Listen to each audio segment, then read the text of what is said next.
आज अस्थमा पर विशेष कार्यक्रम है।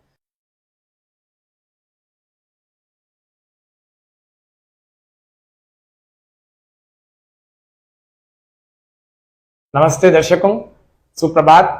जैसा कि आप जानते हैं, प्रतिदिन सुबह 7 बजे चलने वाले हमारे इस कार्यक्रम योग व स्वास्थ्य में आपको अलग अलग रोगों से संबंधित जो यौगिक उपचार होते हैं, जो दिनचर्या होती है, जो डाइट होती है, उन सबको हम कैसे योग और नेचुरोपैथी आदि से वो रोग ठीक हो सकते हैं, उन सबको हम आपके सामने रोज रखते हैं।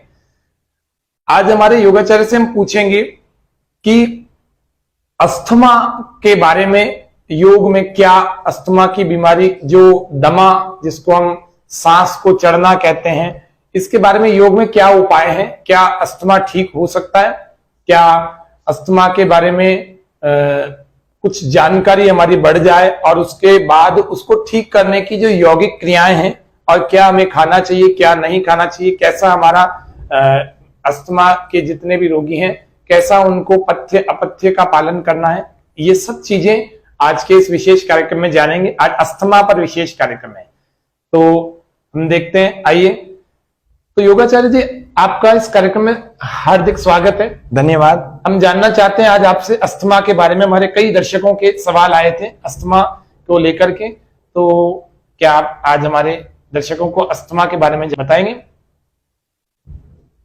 धन्यवाद आपका बहुत धन्यवाद कि आपने इस बहुत महत्वपूर्ण विषय पर कार्यक्रम रखा है। आज हम अस्थमा के बारे में जानेंगे। अस्थमा वाकई में एक बहुत सारे लोग ऐसे भारत में हैं जिन लोगों को बहुत सालों से अस्थमा की समस्या है। अस्थमा को हिंदी भाषा में दमा कहते हैं। दमा शब्द दम से संबंधित है, दम का फूलना, या इसको कहते हैं दम घुटना। ऐसे अलग अलग अगर साधारण से शब्दों में कहें तो दम घुटना या श्वास लेने में कठिनाई होना। तो दमा के पेशेंट्स को पूरी तरह से इस कार्यक्रम को ध्यानपूर्वक देखना है, क्योंकि हम इसमें पूरा बिल्कुल इजी, बहुत आसान उपाय बता रहे हैं जो आप घर में ही कर सकते हैं। आपको कहीं जाने की और अलग से कोई इलाज लेने की आवश्यकता नहीं पड़ेगी, यदि हमारे इस कार्यक्रम में बताई हुई सारी बातों को आपने ठीक ठीक फॉलो किया। तो दमा के बारे में जानते हैं कि ये सांस की नलियां होती है ना, नलियां, इन समस्त श्वास की नलियों में अगर सिकुड़न आ जाती है, सिकुड़ जाती है, मुख्य रूप से एक होती है, बाकी तो श्वास की नलियां और अंदर होती हैं रेस्पिरेटरी सिस्टम में, वो सब धीरे धीरे जैसे सिकुड़ती जाती हैं, सिकुड़न आती है, तो उसमें से श्वास लेने में समस्या आने लगती है। और यह कभी कभी दौरे के रूप में भी रोगी को होती है। जैसे दौरा पड़ गया, सांस आ ही नहीं रही, तो दौरा पड़ता है अस्थमा का, और बड़ा भयानक पड़ता है। यूं लगता है देख के कि व्यक्ति मर जाएगा, और कई बार हो भी जाता है अगर समय पर ध्यान न दिया जाए। दमा के जितने भी पेशेंट्स होते हैं सबको सांस लेने में बहुत तकलीफ होती है, बहुत कठिनाई करती है। कई सालों से लोग झेल रहे हैं। अब मैं कहता हूं हमारे इस कार्यक्रम को देखने के बाद आपको बहुत समय तक झेलना नहीं पड़ेगा, महीना 2 महीना, अधिकतम 3 महीने तक आपका ये अस्थमा पूरी तरह से ठीक हो सकता है। ये जब नलियां सिकुड़ जाती हैं सांस की, तो इनका जो रास्ता है थोड़ा संकरा हो जाता है। संकरा हो जाता है तो वहां से जब गति से श्वास निकलता है तो जैसे सीटी की तरह से आवाज आती है, जैसे कोई सीटी बज रही है, ऐसा होता ही है। अस्थमा का 2 वैसे तो मुख्य कारण है, वैसे तो बहुत सारे हैं, मैं आपको बताऊंगा, लेकिन मुख्य रूप से सामान्यतः 2 कारण होते हैं। एक तो होता है तनाव का बनना, स्ट्रेस डेवलप होना, और दूसरा होता है भोजन में गड़बड़ी करना, खान पान में गलतियां करना। ये 2 मुख्य रूप से कारण होते हैं, stress and bad habits of food. तो ये 2 कारणों के इसके परिणाम स्वरूप ही दमा उत्पन्न होता है। यदि अस्थमा पर ध्यान न दिया जाए तो इससे कई सारे और भी रोग आगे बढ़ सकते हैं, बढ़ जाते हैं। इसके कॉम्प्लिकेशंस बड़े खतरनाक हैं अगर इस रोग को आपने थोड़े दिन रोक के रखा, थोड़े सालों तक रोक के रखा नहीं। इसका प्रॉपर नेचर से आप इसका इलाज करें। तो नेचुरल ट्रीटमेंट क्या होता है अस्थमा का, आज हम आपको बताने वाले हैं। तो दर्शकों, अस्थमा 2 प्रकार का, वैसे तो बहुत प्रकार का होता है। अगर धूल मिट्टी के संपर्क में आने से या धुएं के संपर्क में आने से हमारे को एलर्जी हो रही है, तो उसके कारण से यदि श्वास में समस्या आ रही है तो उसको एलर्जिक अस्थमा कहते हैं। दूसरा, यदि इसके कारण से नहीं आ रही है तो दूसरा कारण हो सकता है लंबे समय तक अगर खांसी जुकाम है या सर्दी लगने का प्रभाव है या तनाव है, वो तब भी अस्थमा उभरता है और उसको नॉन एलर्जिक अस्थमा कहते हैं। जिनको कफ ज्यादा बनता है और खांसी के साथ कफ निकलता है तो उसको कफ वेरिएंट अस्थमा कहते हैं। इसी प्रकार अगर आपका वर्क प्लेस, अगर जहां पर आप काम करते हैं ऑफिस आदि में, दुकान आदि पर, अगर उन लोगों को भी वहां पर अनुकूल वातावरण नहीं मिल रहा तो वह भी एक कारण अस्थमा के होने का होता है। अनुकूल वातावरण का मतलब यहां पर प्रतिकूल वातावरण है, सब तरह से है, किसी का साथ मतलब अलग अलग लोग साथ में काम करते हैं तो एक वो होता है, दूसरा प्रदूषण होता है। अगर वहां पर प्रदूषण है, वहां पर कई सारे लोगों को एसी को फेस करना पड़ता है जिनकी अच्छी मतलब स्वभाव में नहीं है एसी को फेस करना। कई बार धूल मिट्टी आदि प्रदूषण है, कई बार दुर्गंध है, कार्यस्थल के बहुत सारे ऐसे प्रतिकूलताएं होती है जिस कारण से भी यह अस्थमा रोग हमारे शरीर में आ जाता है। अब हम देखते हैं इस रोग के लक्षण क्या क्या होते हैं। तो पहला तो अभी हमने बताया था, सीटी की जैसे आवाज आना, जैसे श्वास नली सिकुड़ जाती है तो उसमें से जब गति पूर्वक स्पीड से या अच्छे इंटेंसिटी के साथ जब भी सामान्य श्वास जाता है तो फिर उसमें से सीटी की सांस भरने और छोड़ने की आवाज आती है, जैसे कोई सीटी बजा रहा है तो सीटी नुमा आवाज आती है, पहला लक्षण। दूसरा, स्वभाव चिड़चिड़ा हो जाता है, जिनको भी अस्थमा होता है उनको कुछ अच्छा नहीं लगता, हर बार थोड़े समय में चिड़चिड़े हो जाते हैं। उसके अलावा हमारे चेहरे पर सूजन आ जाती है, यदि हमें अस्थमा है तो स्ट्रेस आता है, छींकें बहुत ज्यादा आती है, सांस फूलता है और सांस लेने में कठिनाई आने लगती है, गाढ़ा कफ हमारे नाक से, हमारे मुंह से निकलने लगता है और छाती भी कई बार फूल जाती है। यह इसके लक्षण होते हैं। आइए अब हम इसके कारणों पर विचार करते हैं। तो अस्थमा होने के कई सारे कारण हो सकते हैं। पहला कारण है साइकोलॉजिकल रीजन, मनोवैज्ञानिक कारण। मनोवैज्ञानिक कारण कितने सारे हो सकते हैं, आइए हम देखते हैं। पहला जो कारण है वो हमारा है असुरक्षा का अनुभव। हमें इनसिक्योरिटी जब भी फील होती है, चाहे किसी भी चीज से, लाइफ में जब इनसिक्योरिटी का आपके अंदर भाव है तो आपको अस्थमा होता है। ये एक बड़ा साइकोलॉजिकल इफेक्ट, साइकोलॉजिकल रीजन है, मनोवैज्ञानिक कारण है। दूसरा है अकेलापन जिस व्यक्ति को होता है उसको भी अस्थमा होने की संभावना होती है, अकेलेपन का भाव।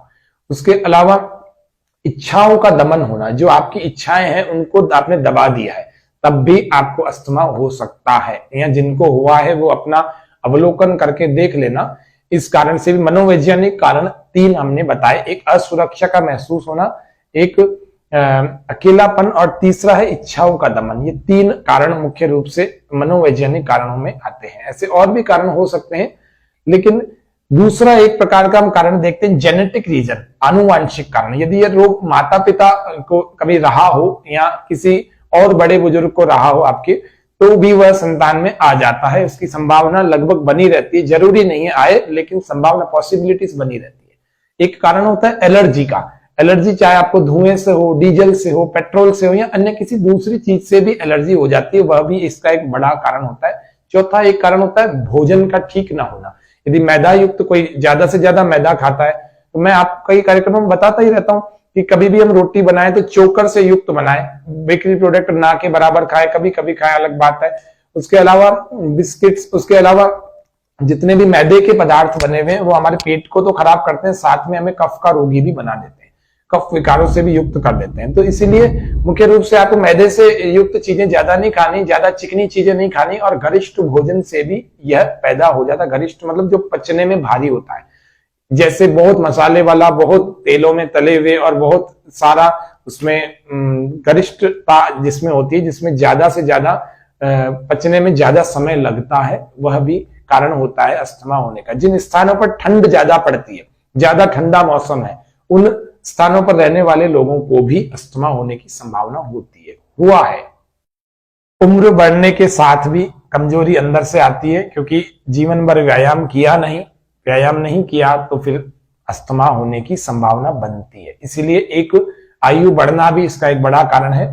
और प्रदूषण वाले स्थानों पर जो भी लोग रहते हैं, प्रदूषण में धूल मिट्टी हो, बदबू हो, दुर्गंध हो, नाले के पास रहना हो, और भी बहुत सारे कारण, प्रदूषण जहां पर भी है वहां पर भी रहने से हो सकता है यह रोग उनके आसपास रहने वाले लोगों को हो जाए।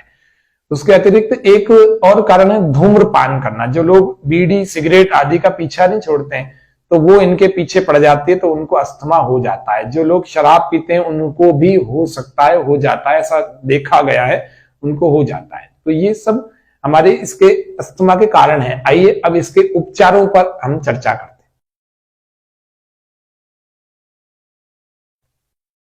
इसका एक उपचार तो है दिनचर्या को ठीक करना। तो दिनचर्या जिनकी ठीक नहीं है, सब कुछ अस्त व्यस्त है, कुछ पता नहीं कब क्या करना है, तो उसको उनको भी हो जाता है। तो हमें सबसे पहला उपचार अपनाना है दिनचर्या। रात को आप तय करके रखिए सुबह मुझे क्या काम करना है, कितने बजे करना है, सब कुछ आपका सेट हो, माइंड सेट होगा तो आपको घबराहट नहीं होगी। जब घबराहट नहीं होगी तो श्वासों की नलियां बिल्कुल प्रॉपर चलती रहेंगी। अब उसके अलावा दूसरा एक उपाय है प्राणायाम, कुछ भोजन, इस तरह से हमें कुछ ध्यान रखना चाहिए। तो सूक्ष्म क्रियाएं जितनी भी हैं वो हमारी इसमें बहुत काम आएंगी, प्राणायाम भी काम आएगा।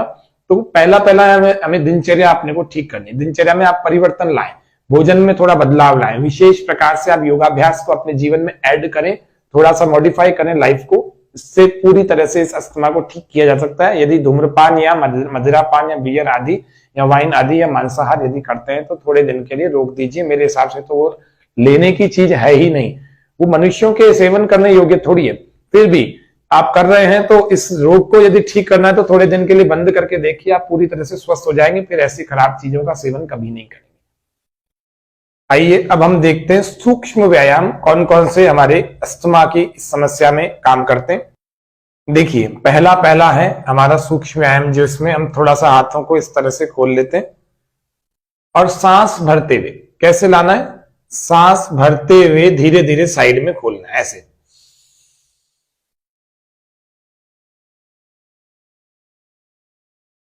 सांस बाहर,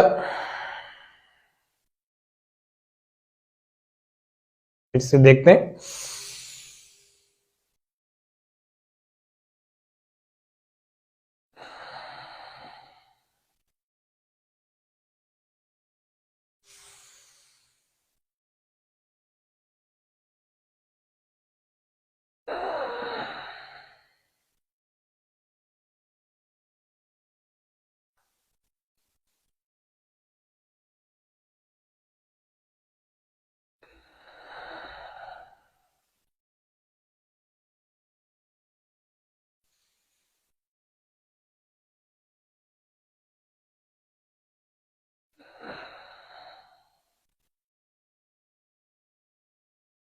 ये 5 से 10 बार करिएगा।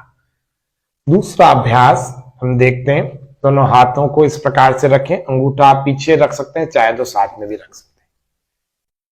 सांस भरें, एक कोहनी ऊपर और एक कोहनी नीचे, दोनों को पीछे ले जाने का प्रयास करें। सांस अंदर भरें, सांस बाहर छोड़ें, मिलाएं,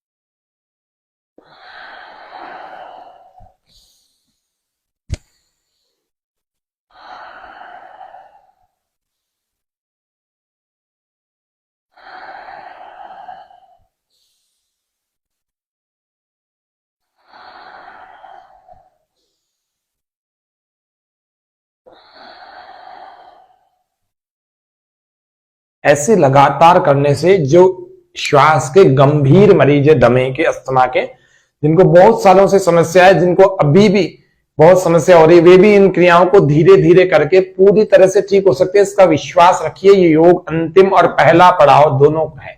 तो योग करके पूरी तरह से नेचुरली व्यक्ति ठीक हो सकता है। थोड़ा सा सहारा अगर आपको चाहिए तो आयुर्वेद की दवाइयों का जरूर सहारा ले लेना। बाकी अगर छोटी मोटी समस्याएं कुछ महीनों से है या साल 2 साल से भी है तो अब योग करके ही पूरी तरह से सही हो सकते हैं। और यदि आपको ज्यादा समस्या है तो किसी आयुर्वेद के अच्छे से वैद्य के पास जाइए और उनसे दवाई भी लीजिए और साथ में योग को भी करिए। निश्चित रूप से आप पूरी तरह से इस रोग को क्या कि कोई सी भी समस्या हो उस पूरी समस्याओं को अपने शरीर से सदा के लिए बाहर फेंक सकते हैं। पूरा विश्वास रखिए, आपके भीतर बहुत शक्ति और बहुत सामर्थ्य है। इसीलिए कहा भी है, धरती की शान तू भारत की संतान, तेरी मुट्ठियों में हाँ तेरी मुट्ठियों में हाँ तेरी मुट्ठियों में बंद तूफान है रे, मनुष्य तू बड़ा महान है रे, हाँ भूल मत मनुष्य तू बड़ा महान है रे। तू जो चाहे धरती पहाड़ों को तोड़ दे, तू जो चाहे नदिया के मुख को भी मोड़ दे, तू जो चाहे माटी से अमृत निचोड़ दे, तू जो चाहे धरती को अंबर से जोड़ दे, अमर तेरे प्राण मिला तुझको वरदान, तेरी आत्मा में स्वयं भगवान है रे, मनुष्य तू बड़ा महान है रे, हाँ भूल मत मनुष्य तू बड़ा महान है रे। अरे इतना सामर्थ्यवान मनुष्य होकर घबरा कैसे रहा एक छोटे से रोग के आने से। हाँ, आप ठीक हो सकते हैं, आपके भीतर ठीक होने की शक्ति है, सेल्फ हीलिंग पावर है। इसको योग से जगाइए, अपनी शक्ति को जगाइए। हनुमान जी भी अपनी शक्ति भूल गए थे, उनको भी याद कराई गई थी, स्मरण कराई गई थी। आप जानिए इस शक्ति को हमारे भीतर है। थोड़ा सा जीभ पर संयम रखिए, सुबह का आलस्य छोड़िए और योग करिए, आहार पर नियंत्रण करिए। निश्चित रूप से आप थोड़े दिन में बहुत अच्छे हो जाएंगे। ये बात पूरा आपके आत्मविश्वास में, बुद्धि में और हृदय में फिक्स हो जानी चाहिए। इसी संकल्प को लेकर रोज करेंगे तो निश्चित रूप से एक स्वस्थ शरीर को आप प्राप्त कर पाएंगे। एक क्रिया और देखते हैं, दोनों हाथों को इस प्रकार से लगाकर इन कोहनियों को ऐसे मिलाना है, सांस भरते हुए धीरे धीरे पीछे ले जाना, श्वास बाहर धीरे धीरे आगे ले आना।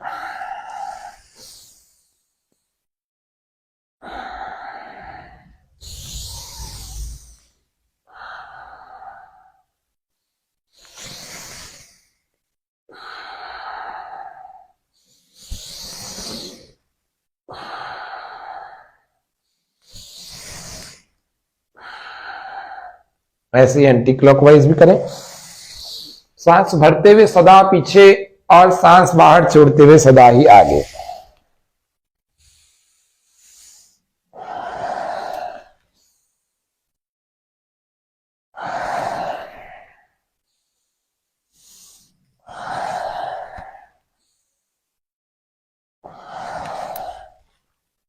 यह सूक्ष्म व्यायाम यदि आप 3 करेंगे, इन प्राणायामों की अनुश्वासों के साथ में करेंगे तो निश्चित रूप से अस्थमा के लिए मोस्ट बेनिफिशियल होगा, बहुत ज्यादा लाभकारी होगा। आसनों की दृष्टि से हम यदि बात करें तो हमें अर्ध चक्रासन करना चाहिए, ताड़ासन का नियमित रूप से अभ्यास करना चाहिए, कोणासन, भुजंगासन, उष्ट्रासन और धनुरासन और अंत में शवासन के साथ में योग के इन आसनों को भी नियमित रूप से धीरे धीरे किसी योग शिक्षक से सीखें, अथवा अभी हम आपको बता देते हैं ये कैसे किए जाते हैं। आइए देखते हैं योगासन कैसे करते हैं।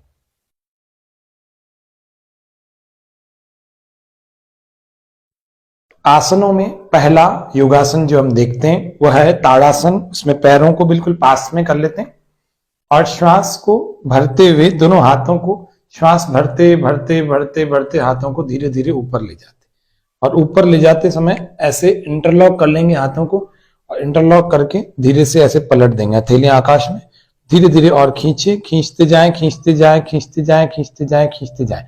जब पूरा शरीर खींच जाए अंत में अपने एड़ियों को भी ऊपर उठा लेंगे और सामने दृष्टि रखें, सामने अपने आप को रोक कर रखें और बिल्कुल देखते रहें सामने की ओर।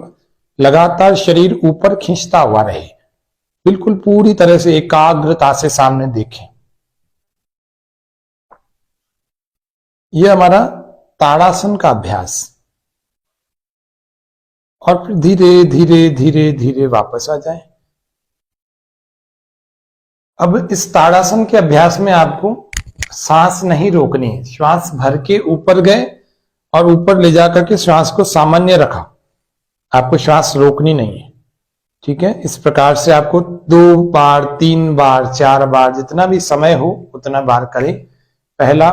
दूसरा अभ्यास हमारा जो है वो है अर्ध चक्रासन। दोनों पैर थोड़ी सी दूरी पर होंगे, ज्यादा दूरी पर नहीं होंगे, 4-5 अंगुलियों की दूरी। दोनों हाथों को इस प्रकार रखें, सांस को भर के धीरे धीरे कटी चक्रासन या अर्ध चक्रासन इसको कहते हैं। वैसे कटी चक्रासन नहीं, अर्ध चक्रासन ज्यादा इसका ठीक नाम है। सांस भर के जाए धीरे धीरे, पीछे और पीछे और पीछे और पीछे। थोड़ी देर रुकें, सांस सामान्य कर लीजिए और फिर धीरे धीरे धीरे धीरे वापस आए। यह अर्ध चक्रासन का अभ्यास इस दर से भी देख लेते हैं, ऐसे ही है।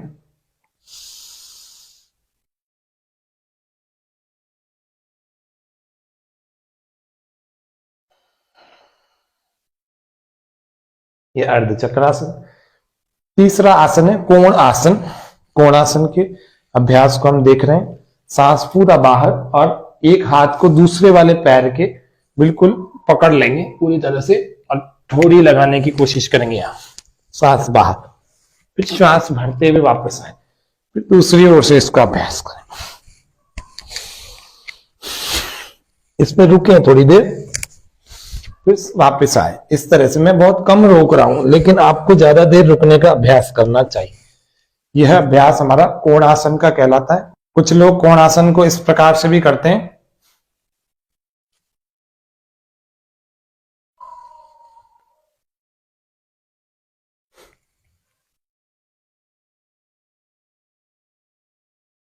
यह हमारा अभ्यास कोणासन का हुआ। तो हमने ताड़ासन देखा, अर्ध चक्रासन देखा, कोणासन देखा। ये तीन आसनों को नियमित रूप से करेंगे अस्थमा के जितने पेशेंट्स हैं। अब हम देखते हैं उष्ट्रासन का अभ्यास करना। तो उष्ट्रासन में हम इस प्रकार से घुटनों के बल आ जाए और दोनों घुटनों में थोड़ा सा फासला, पैरों में भी थोड़ा फासला। सांस को भर के हमने दोनों हाथों को ऊपर उठाया और सांस बाहर छोड़ करके एक हाथ इस प्रकार से एड़ी पर, दूसरा हाथ इस प्रकार से एड़ी। ऐसे थोड़ी देर आपको रुकना है। यह भुजंगासन। श्वासी सामान्य कर लीजिए। आपको इस प्रकार से नहीं जाना, ध्यान रखना, ये गलत है। आपको ऐसे सीधे रहना है, कमर मुड़ी हुई लेकिन बाकी शरीर सीधा, और इसी प्रकार से वापस भी आए। किसी से यदि इस प्रकार का आसन नहीं होता हो तो आप चिंता ना करें, ऐसे पैरों को ऐसे लॉक कर लीजिए। दोनों हाथों को 1 और 2 ऐसे करके अर्धचंद्रासन करिए।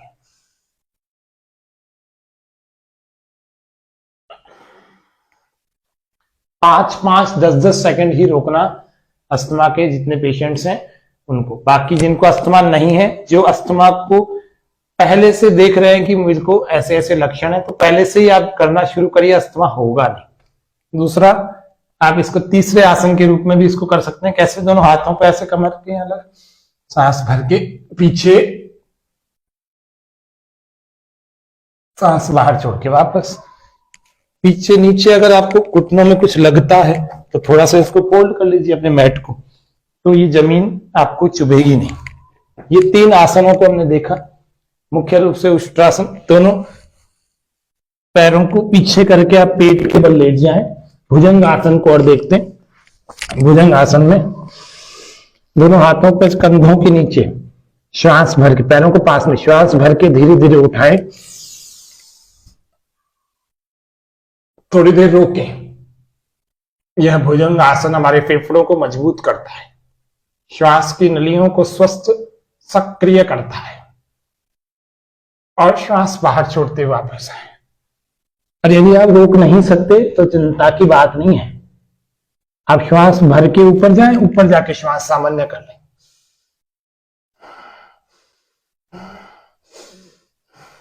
फिर वापस आ जाए। इसी को दूसरे प्रकार से भी करते हैं।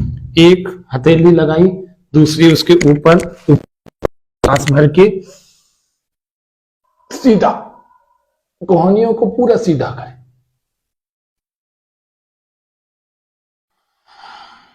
पहले वाले में क्या था, यहां था, इसमें कोहनियां सीधी नहीं हो रही थी, थोड़ी सी बैंड थी।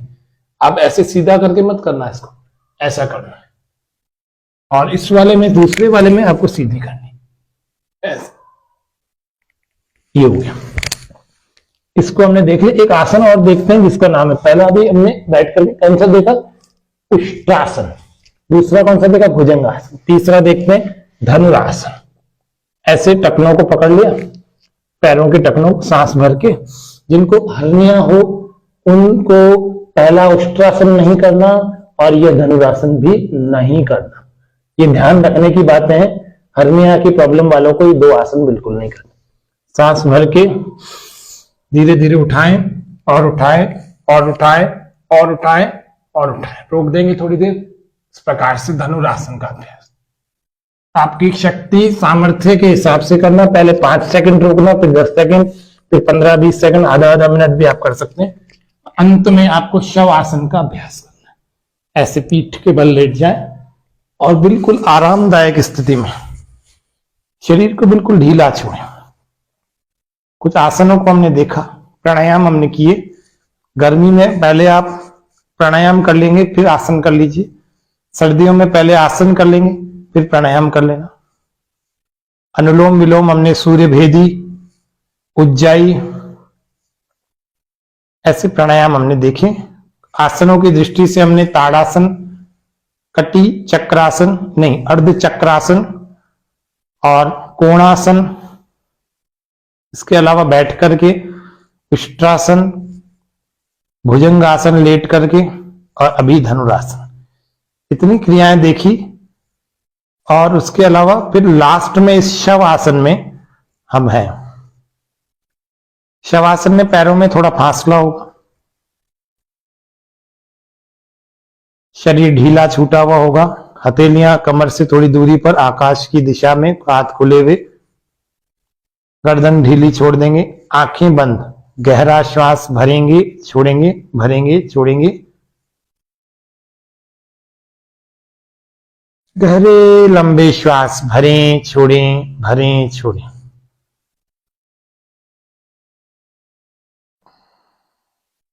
हिलना डुलना नहीं है, आंखें नहीं खोलनी।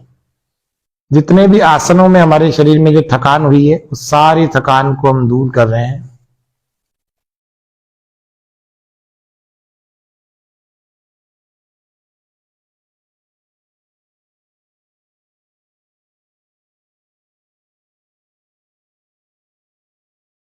बहुत गहरे श्वास भरें, बहुत गहरे प्रश्वास बाहर छोड़ें।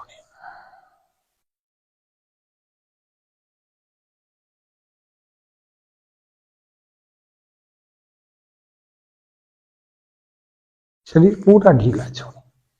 चिंता, घबराहट, सब कुछ असुरक्षा के भाव को दूर कर लें। किस बात का घबराना?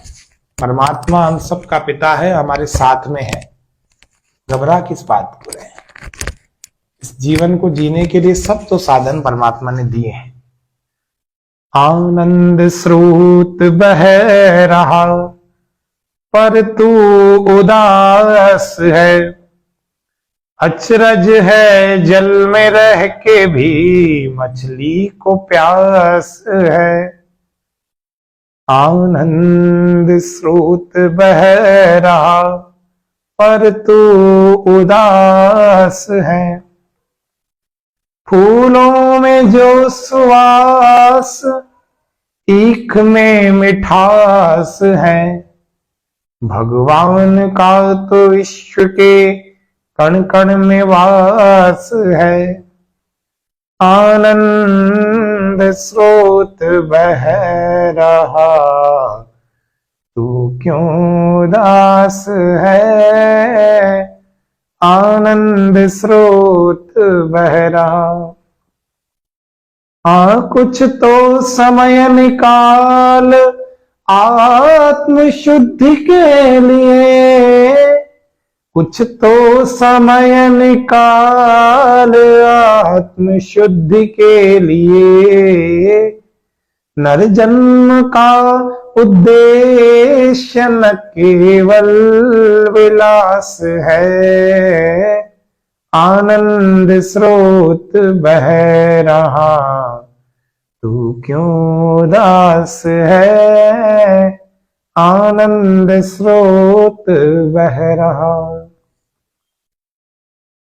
रुक ज्ञान चक्षु खोल जरा, देख तो सही, जिसको तू ढूंढता वो सदा तेरे पास है, आनंद स्रोत बह रहा तू क्यों उदास है, आनंद स्रोत बह रहा। अब हमारी इस भजन को सुन के आपका शरीर का और मन का तनाव दूर हो गया होगा, काफी आराम मिला होगा हमारे मन को भी, हमारे शरीर को भी, क्योंकि शवासन में हमने शरीर ढीला छोड़ दिया। आपको ये भजन गाना नहीं है, आपको केवल सुनना था और सुना होगा आपने अच्छे प्रकार से। इन महत्वपूर्ण बातों पर आप विचार कीजिए, जीवन को किस दिशा में जी रहे हैं। रोग से मरने के लिए परमात्मा ने जन्म थोड़ी दिया है, हमें स्वस्थ रहकर इस संसार के सुखों का भोग, वीर भोग्या वसुंधरा, इसके लिए परमात्मा ने जन्म दिया है। हम सब लोग स्वस्थ रहकर जीवन जी। धीरे धीरे दोनों हाथों को ऐसे घर्षण करें, अपनी आंखों पर रखें। 5-7 मिनट का आपको शवासन भी करवा दिया। धीरे धीरे आंखें खोलकर आप ऐसे करवट लेकर के उठ करके बैठे। तो आज के इस अस्थमा के विशेष योगासन, प्राणायाम आदि में मैंने अभी आपको योगासनों की विशेष श्रृंखला बताई। आप इसको नियमित करके स्वस्थ रह सकते हैं। धन्यवाद। आइए चलते हैं स्टूडियो में।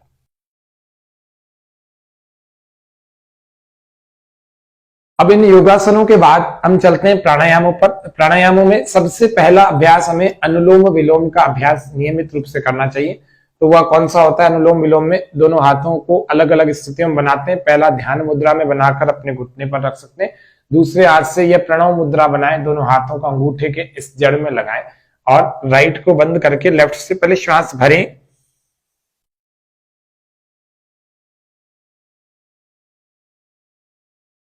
फिर इसको बंद करके दूसरे से बाहर, राइट से बाहर।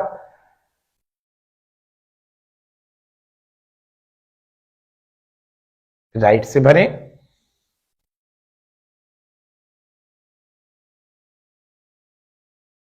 और लेफ्ट से बाहर।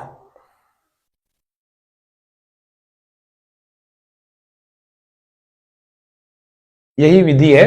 एक से श्वास भरना है, दूसरे से बाहर छोड़ना है। दूसरे से श्वास भरना है, पहले से एक से बाहर छोड़ना है।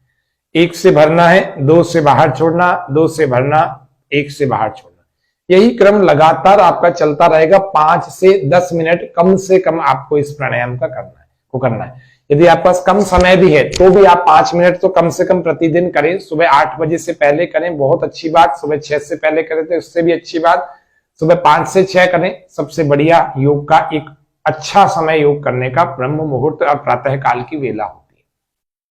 फिर तो ऑक्सीजन की मात्रा घटती जाती है। कार्बन डाइऑक्साइड, कार्बन मोनोऑक्साइड और नाइट्रोजन आदि आदि और भी आर्गोन आदि कई गैसें वायुमंडल में जब विलीन हो जाती है तो ऑक्सीजन का लेवल कम हो जाता है। तो हमारे को फिर रोग ठीक करने के लिए वह वायु बहुत उत्तम नहीं पाई जाती। इसीलिए आप सुबह सुबह करें। यदि आपको कुछ समस्या आती है, हमारी ऑनलाइन कक्षा में आप आए। ऑनलाइन कक्षा हमारी 5 बजे, 7 बजे, 8 बजे चलती है। आप उसको अटेंड कर सकते हैं। हमारे संपर्क सूत्र आदि पर, यहाँ स्वामी न्यूज से हमारा संपर्क सूत्र मिल जाएगा। आप उसको अटेंड करके 100% हमारी देखरेख में करेंगे। तो अगर आप गलत भी कर रहे होंगे तो हम आपको उसमें सुधार कर देंगे, कैसे आपको प्राणायाम करना चाहिए। अनुलोम विलोम प्राणायाम का नियमित रूप से अभ्यास करें। और उसके अलावा सूर्य भेदी अभ्यास, क्योंकि चंद स्वर हमारा ज्यादा, क्योंकि हमारे अंदर कफ जमा हुआ है। कफ जमा हुआ है तो वही हमारे सांस लेने में समस्या पैदा कर रहा है। तो हमें चंद्र स्वर की जो ठंडक है उसको हमें कम करना है। तो सूर्य भेदी प्राणायाम से कम होगी। वो कैसे होगी? हमें राइट से भरना है सदा और लेफ्ट से बाहर छोड़ना है। इसमें कुंभक तो हम लगा नहीं रहे, क्योंकि अस्थमा के रोगियों को सांस रोकने वाला कुछ भी नहीं करना। तो क्या करना? हर बार राइट से भरना और लेफ्ट से बाहर छोड़ना।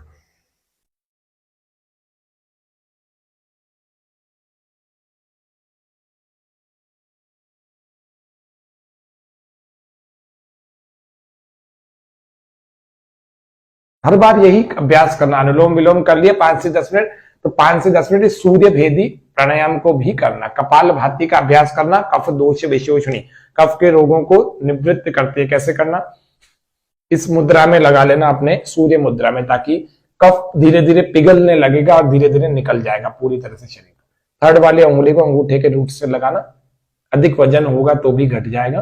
कपालभाति करना, सांस को नासिका के दोनों छिद्रों से वेग पूर्वक बाहर फेंकना है, medium force, medium speed, 1 stroke with in 1 minute, 1 stroke with in 1 second, ये ध्यान रखना। ऐसे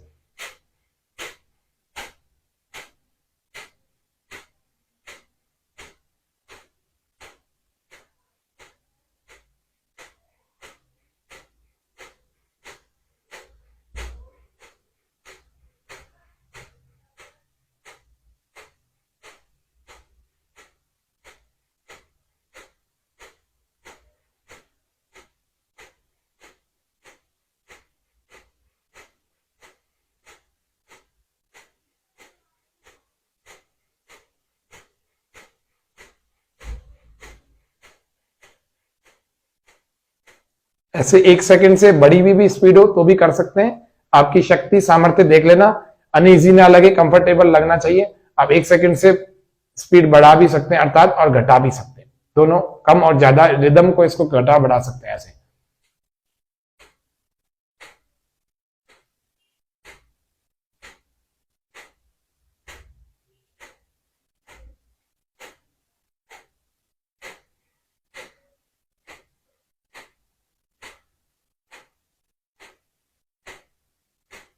ऐसे कपालभाति का नियमित रूप से अभ्यास करें। एक उज्जाई प्राणायाम बड़ा उपयोगी प्राणायाम होता है अस्थमा में। उज्जाई में क्या करते हैं, गले को टाइट करके ऐसे खींचते हैं, ऐसे आवाज आती है, गले को टाइट करके खींचते हैं ऐसे।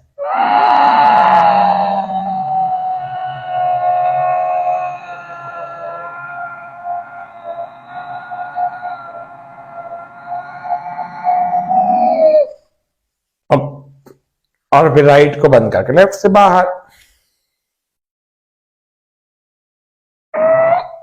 थोड़ा सा 1-2 श्वासें भर ली, रिलैक्स हो गए, फिर से करना है इसको। लंबा ना हो तो थोड़ा सा करना। प्रारंभ में इसको करते समय खांसी आएगी, इसका मतलब आप ठीक ठीक खींच रहे हैं, अंदर ही खींचना है, बाहर नहीं निकालना। बाहर निकालने को तो सिंहासन कहते हैं, ऐसे बाहर प्रेशर लगा के आवाज निकालनी। और अंदर करना है तो आपको अंदर खींचना है ऐसे।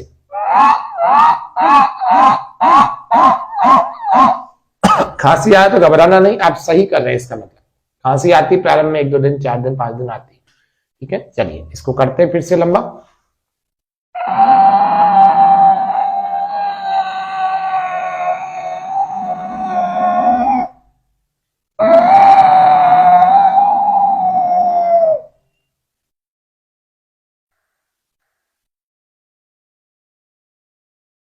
Close the right, then exhale from left nostril. Again practice, वापस से करते हैं इसको।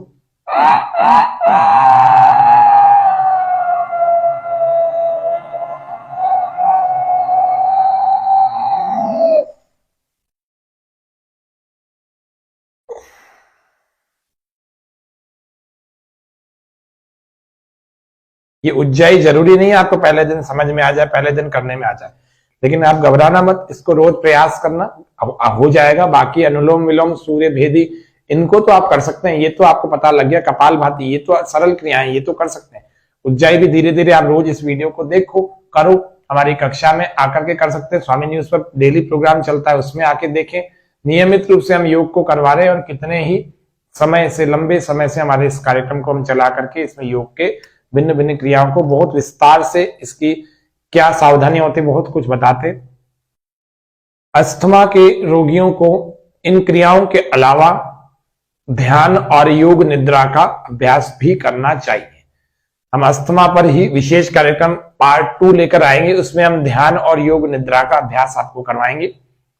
अब हम जानते हैं इसमें हम खाने पीने में क्या क्या बातों का ध्यान रखें जिससे कि हमारी अस्थमा की समस्या पूरी तरह से हल हो जाए।